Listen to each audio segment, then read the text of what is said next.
field to the fridge, how to prevent a global food crisis in the midst of the pandemic. This is the discussion that I'm very pleased to try and moderate. My name is Christine Ockrent. I'm based in Paris, and I'm very pleased to welcome the President of Madagascar, President André Rajoelina. Bonsoir, Monsieur le Président. Good evening, Mr. President. David Beasley, the Executive Director of the World Food Programme. There have been many panels since the beginning of this forum, dealing, of course, with the various crises which compound with the pandemic.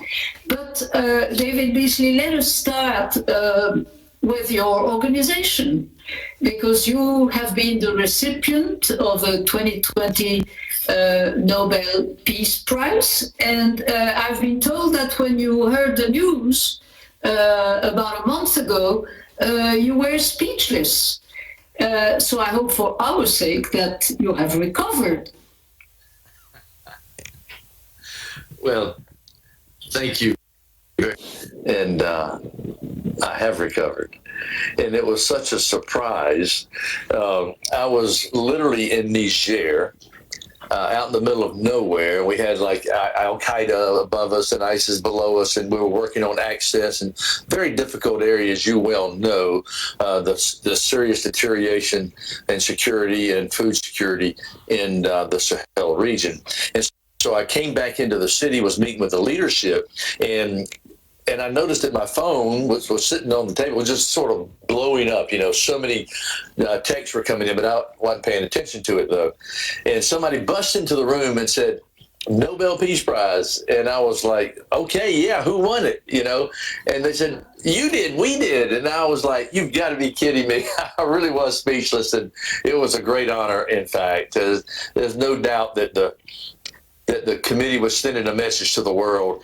I think, Christine, two messages they were sending. One was, thank you, World Food Program, for your women and men that put their lives on the line every day out there to bring peace and stability in very difficult places. But I also think they were sending a message is, with COVID and the deterioration around the world now, the worst is yet to come, and WFP's got its work ahead of us, and that we need to give them as much support as we possibly can, because we're really going to be facing some catastrophic events in 2021. And tell us, what has this Nobel Peace Prize changed for the morale of your people and also for your finances? Does it help?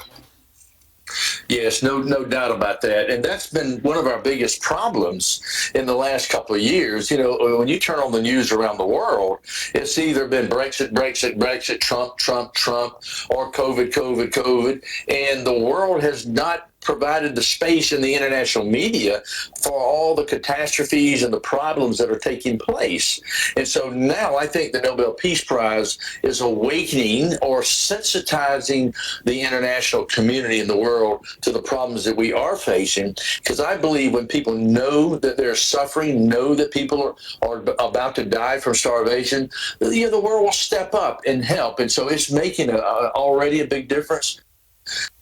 But quite frankly, the economic deterioration that's taking place as a result of COVID is literally mind-boggling how bad it is. Now, we see all over the world, even without taking COVID into account, but of course it makes things so much worse, that hunger is on the rise. And it becomes very doubtful indeed that we'll be able to reach the UN goal by 2030 to eradicate hunger. So what can be done? What should be done in your view? Well, when you look at the last 200 years, and amazing progress has been made. Systems have been built and designed over the past 200 years.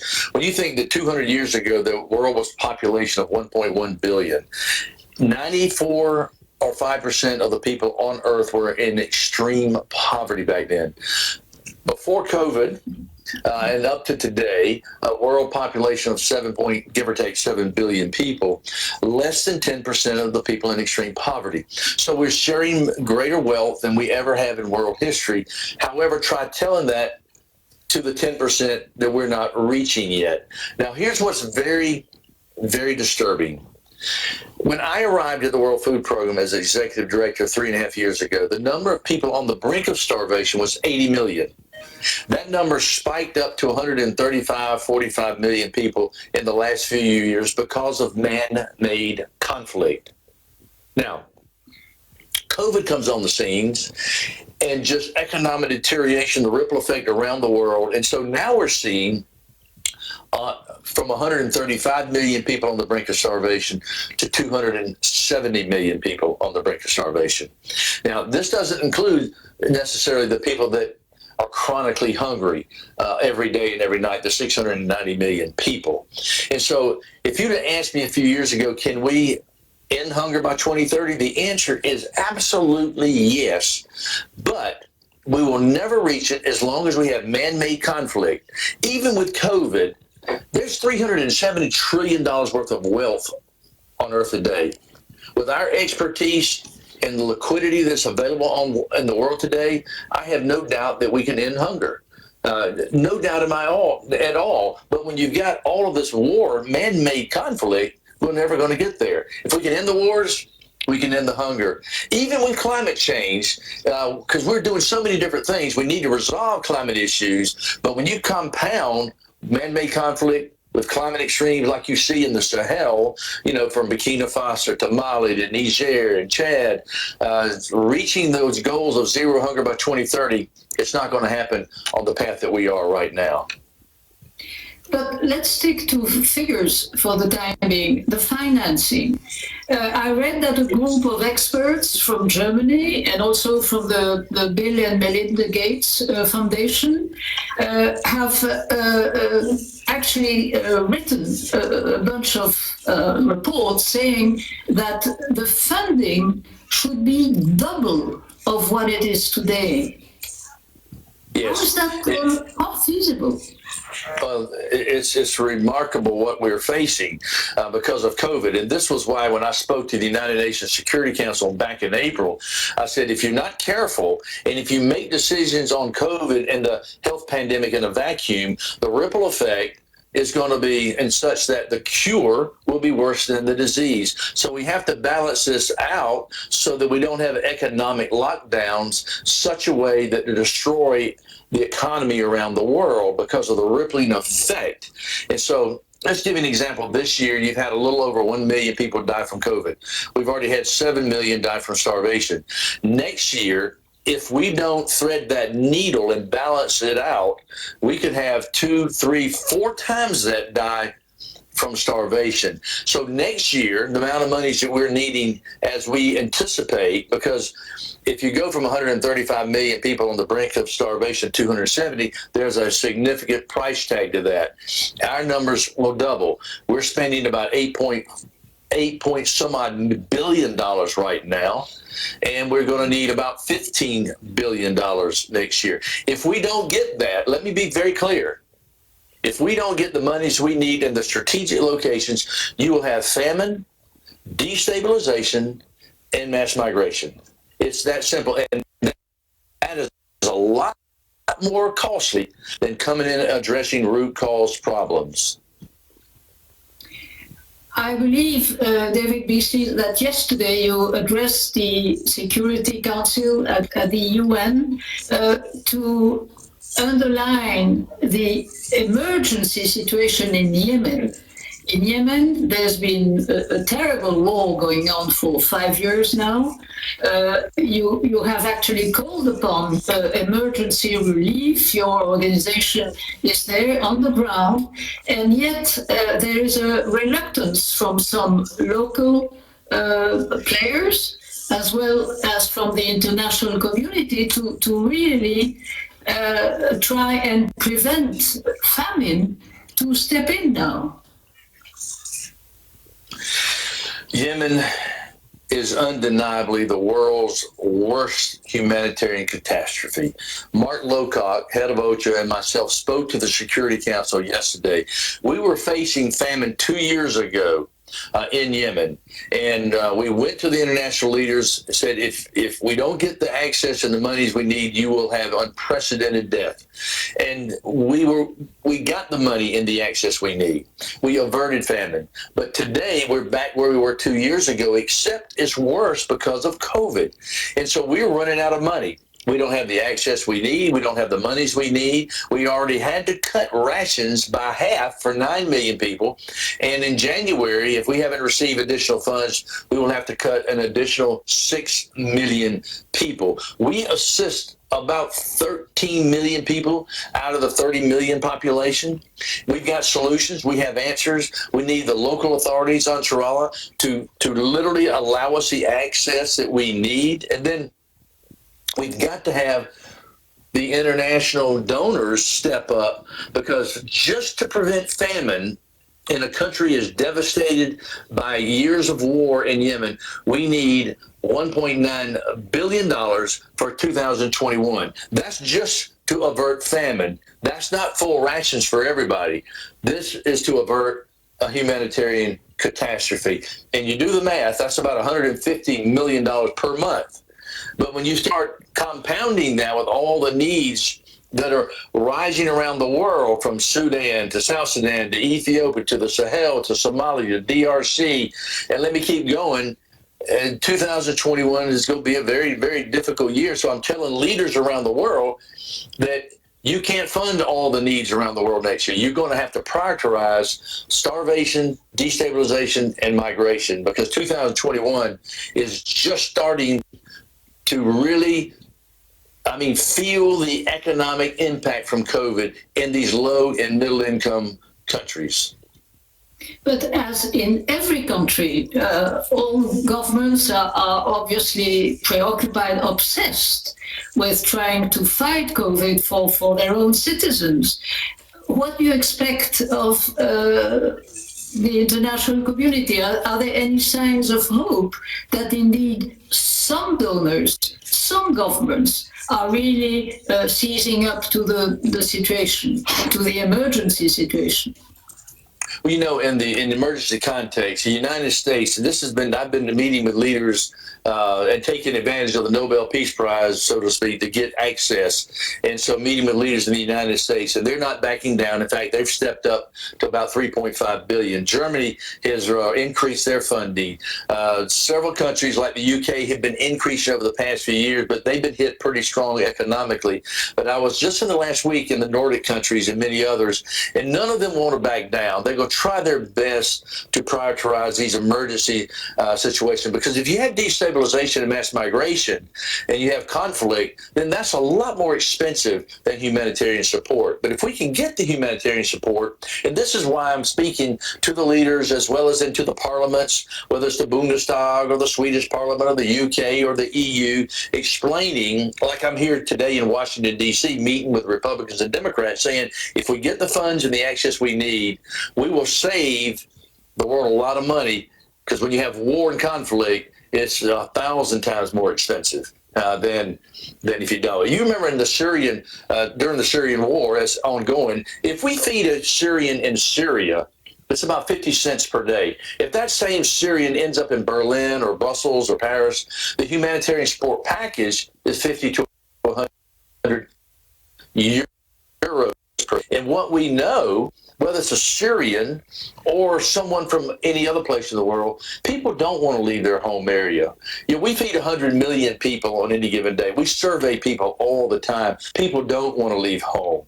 But if they don't have food and they don't have security, they go do what any of us would do for our own children. That's you go find a way to take care of your family.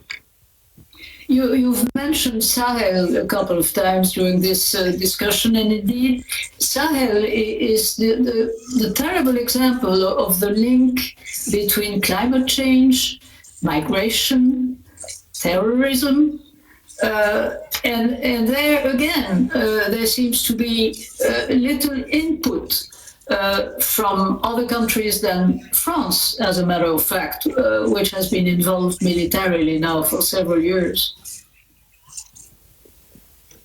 Well, I mean, what you're talking about, when I joined the World Food Program, my goal actually was to put the World Food Program out of business, that we would no longer be needed in a country. And so take an area like Niger or Mali where you have climate change. You have the the Sahara moving down, you have more droughts, you have more flash flooding.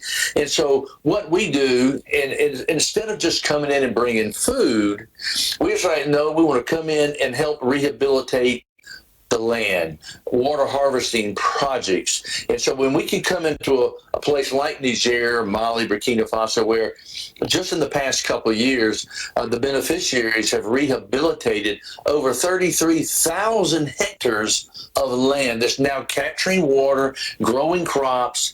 And when we do that, when the community is rehabilitating the land, and we put a school meals program on top of that, it's amazing what happens. Teen pregnancy drops, 12, 13-year-old marriage rate drops, recruitment by ISIS and Al-Qaeda drops because extremist groups use food as a weapon of recruitment, and migration drops. It's a lot cheaper to come in with these strategic food for asset development type programs as opposed to the old way of just a silo of humanitarian and a silo of development.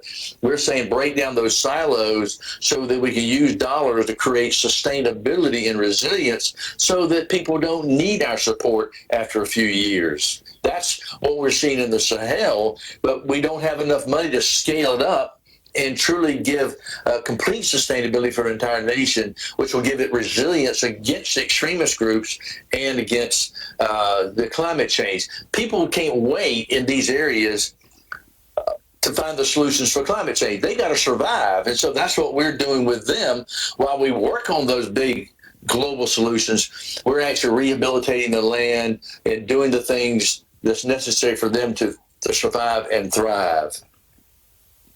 Well, let's now go more south of the African continent to join you, Monsieur le Président de Madagascar. Thank you very much for being with us. We all know, of course, and it was very clear in what Mr. Beasley just explained to us, that food is a major indicator of economic development.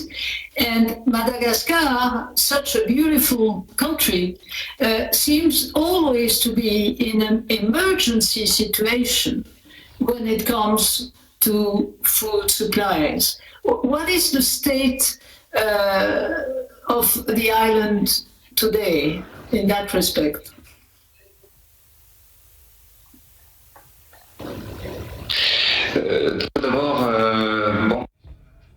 First of all, let me wish you a good evening. And before anything else, I would like to thank the French President, Mr. Macron, for holding the Paris Peace Forum in spite of the current circumstances.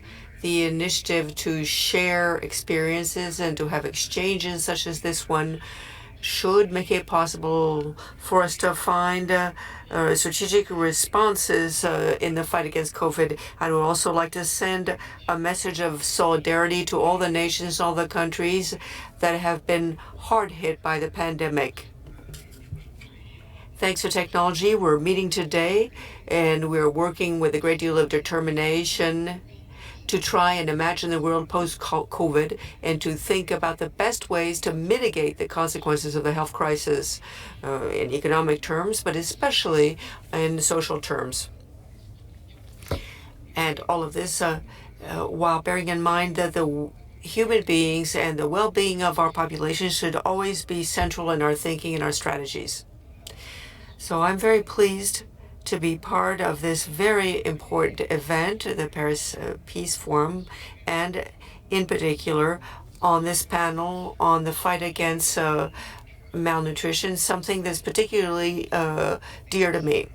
The impact of this problem in the world is main, and the pandemic makes it worse.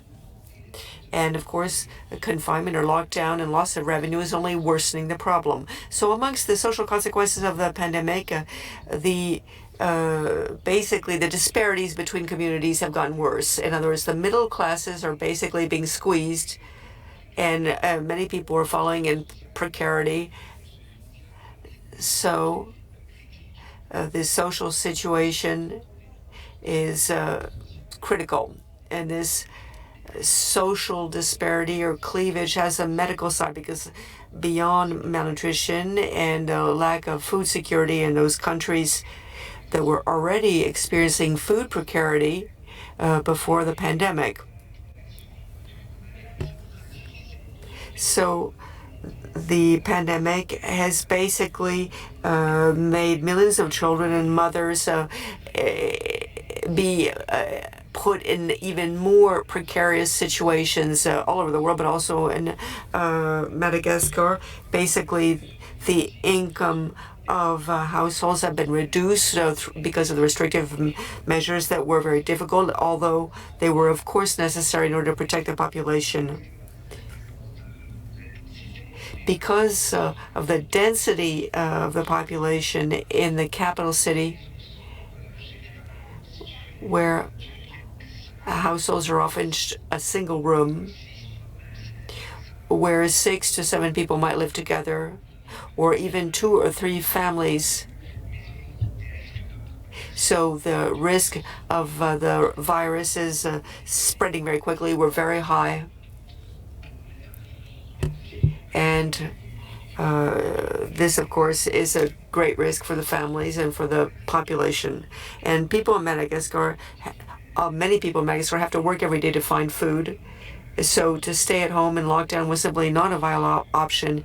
And yet, this was an absolute necessary evil. Fortunately, some prevention measures were set up by the government. This, as soon as we saw the first cases, made it possible for many regions of the country to be spared by the virus. And they have only had a fairly limited number of cases throughout the crisis. The government has been supporting our people, especially the more vulnerable groups, by providing food. And the government has also deployed significant medical resources in neighborhoods to support people. It was critical to support people both with food and medical resources so that they wouldn't be exposed to other diseases that could endanger their health even more. And food scarcity was made worse by the pandemic because agricultural production and transportation had to be limited as a result of the measures in lockdown. And of course, the restriction on travel. This was true, particularly for the regions of Madagascar, the most isolated, for instance, in the south, where the population was already suffering from chronic malnutrition, and in some cases were even starving.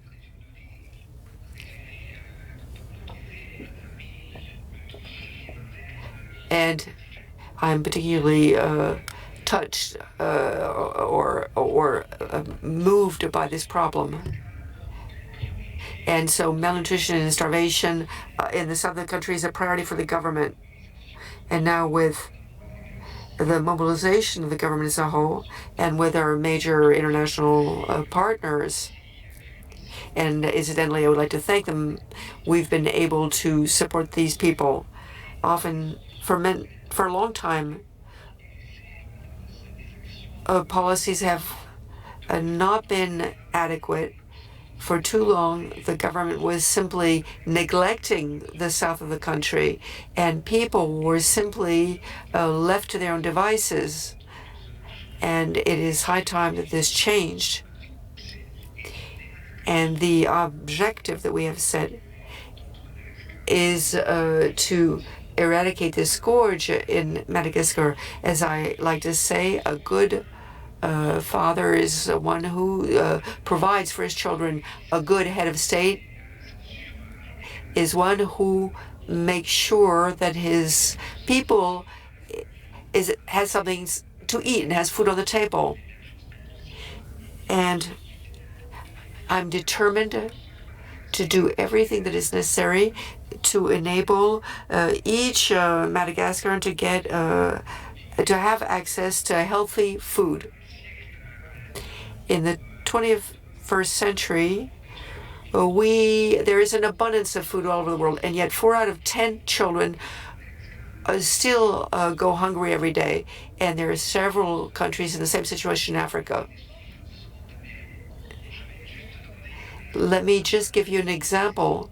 In Africa, we estimate that 1 out of 5 persons is malnourished, and 3% of the children under 5 years of age, that is 59 million people, are stunted in their growth by 21%.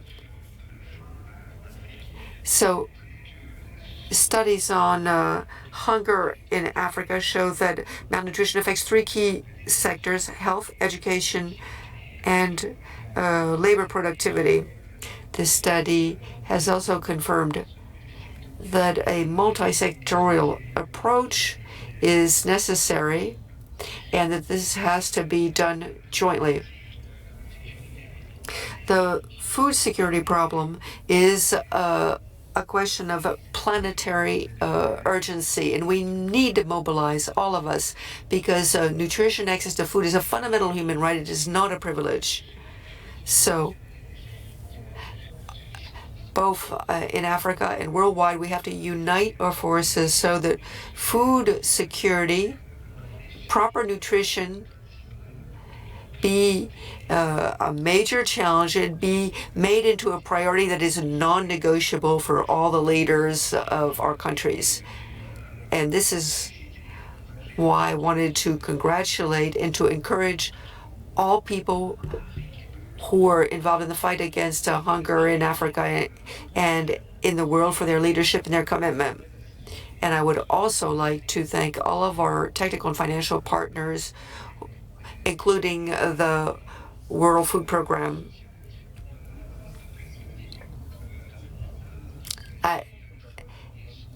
I have worked tirelessly to find concrete solutions to fight against malnutrition in Madagascar, to help the weakest and most vulnerable groups in the population. Now, regarding the fight against hunger in the south of Madagascar, after having toured that part of the country, I announced that there would be a center for nutritional re-education.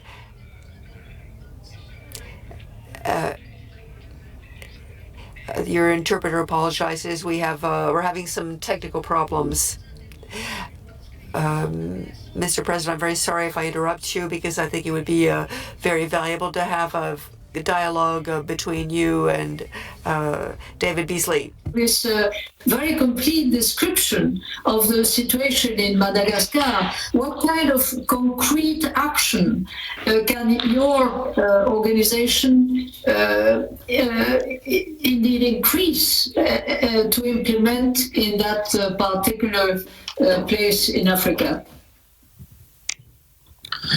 Christine, I mean, what we're seeing in southern Madagascar right now, we were supporting about 500,000 people, but because of the drought, which is worse than anyone anticipated, compounded by COVID, now with complexity of insecurity, of how the raiding of cattle, et cetera.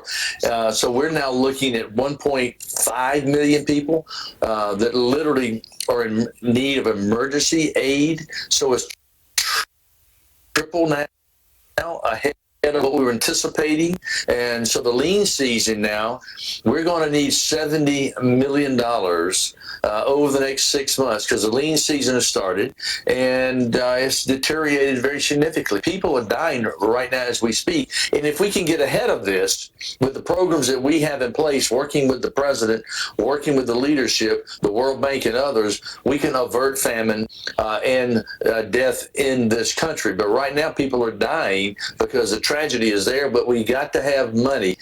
Just to give you an example, 2019, we had about 20 million. This year, about 24 million. But for the next 6 months, because of the lean season and how it's compounded by the climate change, the drought, etc., we're going to need 70 million people to support 1.5 million. We will support about 900,000 of that 1.5 million who are in desperate need, and the local NGOs and the government will be supporting the other 600,000. But we've got to have that money now. Otherwise, you're going to have famine knocking on the door. People are already dying. Président Rajoelina. Mr. President, what do you expect from your international partners? When it comes to your international partners trying to help you out of this emergency famine threat?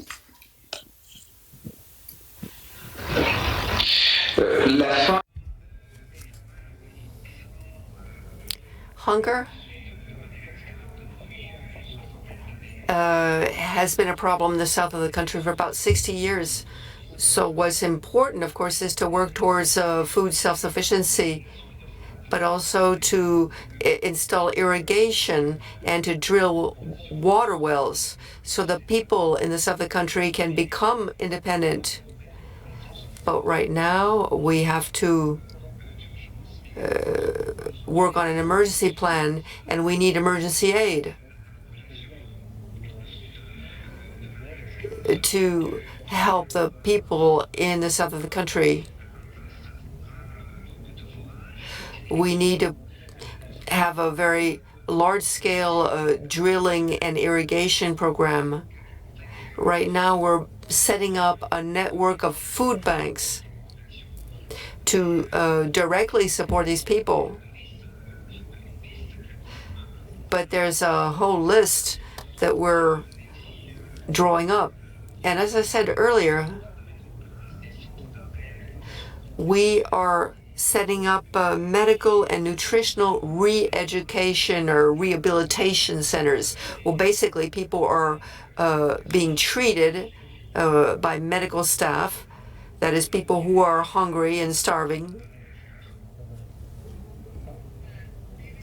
It's almost time to wrap up this very interesting and worrying discussion. As indeed there are many world leaders, many business people, many NGOs that are gathered in spite of all the COVID difficulties in this Paris forum. What would be the key message that you would like to stress upon as a conclusion to this discussion? 2000 a very, very bad year, but we can avert famine, destabilization, and mass migration if we work together. And this is when the multilateral community has got to come together very strategically with limited funds. Let's scale up, be comprehensive, not piecemeal. And if we do that and really focus on probably the top 25, 30 countries that could enter into famine conditions if we don't have the support we need, if we get in now, we can really save a lot of lives and solve a lot of misery for next year. But the leaders have got to recognize how serious this situation is. And that's why I'm hoping that the Nobel Peace Prize will give greater recognition to the world that we're facing a crisis of extraordinary proportions for 2021. So thank you, Chrissy. Thank you for helping us get this message out, because I do believe when people know the reality, they will respond, but they need to know. Well, thank you and congratulations, and keep safe in Washington, D.C. This is a dangerous place these days. A last word, if I may, from you, Mr. President of Madagascar, mais vraiment un mot, s'il vous plaît. Just a few words, Mr. President, as a concluding remark. I would like to call on any person or any organization who would like to help us in our efforts to come forward and to help us, because our success will depend on the involvement of people and the commitment. And of course, the political will is there to do something, and I'm convinced that we're not doomed to this state of affairs. I am determined that we will reach our objectives. So I call all of our partners on the African partner to continue to support this very noble cause, which is fighting against malnutrition and hunger. For taking part in this panel. David Beasley, thank you again. I think it is time for us now to wrap up, but of course, stay tuned because of course the Paris Forum goes on later this evening and tomorrow, of course. À bientôt. Merci beaucoup.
the studio here at the end of the day, of the second day of this edition of the Paris Peace Forum, an entirely digital edition.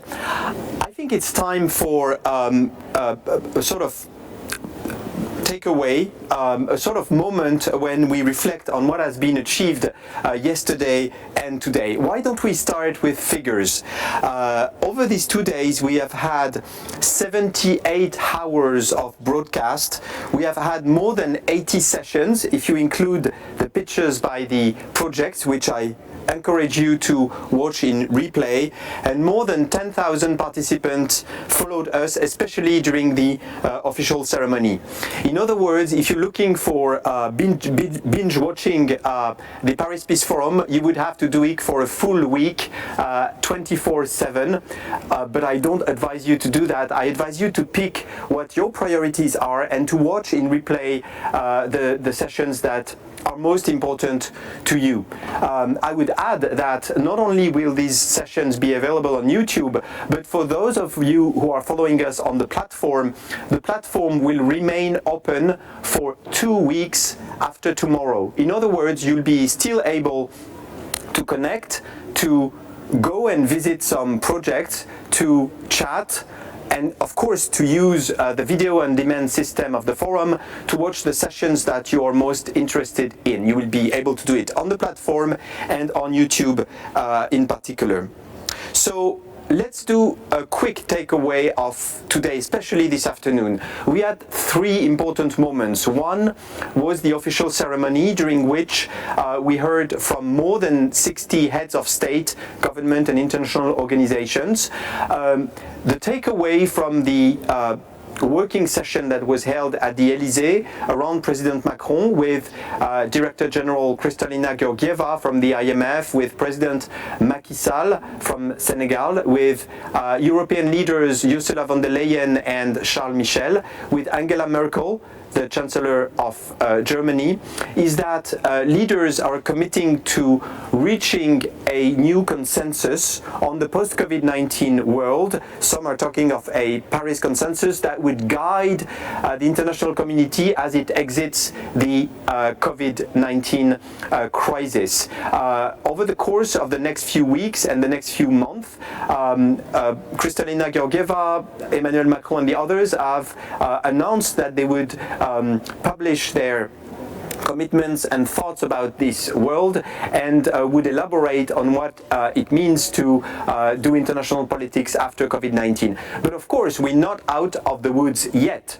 The crisis is still upon us, and the other aspect is how do we get out of the crisis, and that was the objective of the session on vaccines, and that was the objective of the session of the Finance in Common Summit of Development Banks. I will start with this one. What we had during the plenary session of the Finance in Common Summit was 450 banks supported by heads of state, totaling $2 trillion of investment a year, committing to aligning their investment to spending their money according to the Sustainable Development Goals, and especially to the climate objective of the Paris Accord. That's a major deliverables given the magnitude of the investment that they do every year. And we are really thankful for our partner AFD and also IDFC for having convened all these development banks. This is really a big deal. The third and last deliverable of today was the session that ended a few minutes ago on Act A, the Access to COVID-19 Tools Accelerator, that resulted in the commitment of more than $500 million in favor of vaccines for all countries, with commitments made by Spain, France, the European Commission, the Bill and Melinda Gates Foundation, among others. And there was also during that panel a new political impetus given to vaccination for all. But the Paris Peace Forum is not ending tonight. We still have a full day of initiatives, of projects, of concrete deliverables that we will be featuring tomorrow. Let me just give you one or two of these highlights. Two of them will be about important domains that are not well governed. In other words, domains where global governance is still lacking, whereas they are important for our daily lives. One is something that the Paris Peace Forum has devoted a lot of attention to, which is cybersecurity. Since 2018, we've been working around the Paris Call for Trust and Security in Cyberspace, along with many actors, many governments. Microsoft was a major partner in that. Siemens and many others also added their contribution. And we now have this multi-actor platform in favor of cybersecurity with more than 1,100 partners, 80 governments, 700 companies around the world, and many others working around this Paris call for cybersecurity. Tomorrow we'll have an important session in the afternoon featuring in particular the UN chairs of the current working groups on cybersecurity coming together with the Paris call. The second one is on outer space. Some of you may remember that it's a topic that we broached last year. This year we will be laying the groundwork for an initiative on better governing outer space. We know that activities in outer space are growing by the day, that new constellations like SpaceX or Blue Origin or OneWeb or others are sending not hundreds but thousands of satellites in orbit, and that is causing problems, and that needs to be regulated, that needs to be governed. How will we govern as a planet? How will we govern other planets? How will we get along on the rules for using orbits, for using the moon and others? That will be the subject of our session tomorrow on the governance of space. But tomorrow morning we'll have two other major highlights. One will be on something that many world leaders alluded to earlier this afternoon, and that is the reform of our productive system, the reform of capitalism. This session is called Rethinking Capitalism with Mohamed Yunus, the Nobel Prize in Economy, Togo Shirarishi, and also Bruno Le Maire. But we'll also have a second highlight around the issue of the digital world, around Commissioner Thierry Breton from the EU, who will headline this segment of tomorrow, which we call the business track, because it is especially focused on the questions of global governance that concern private companies. I'll stop here. There are many other sessions that I could talk about, but I'll just stick with these four. The day tomorrow will end with the closing ceremony, and as you know, it's now a tradition at the Paris Peace Forum. We'll be closing with the announcement of the laureates of the Scale-Up Committee process. That is to say, out of the 100 projects that we selected for this year, we will pick 10 projects that we will support throughout 2021 up until the next forum, with a strong push that we will give to these projects, because at the end of the day the Paris Peace Forum is about getting things done and nurturing, incubating, nurturing and pushing forward these projects. This is now the end of this session. Don't forget to follow us also on Twitter with the hashtag Paris Peace Forum 2020. I hope you have a good evening or a good day if you're in the West, and see you tomorrow.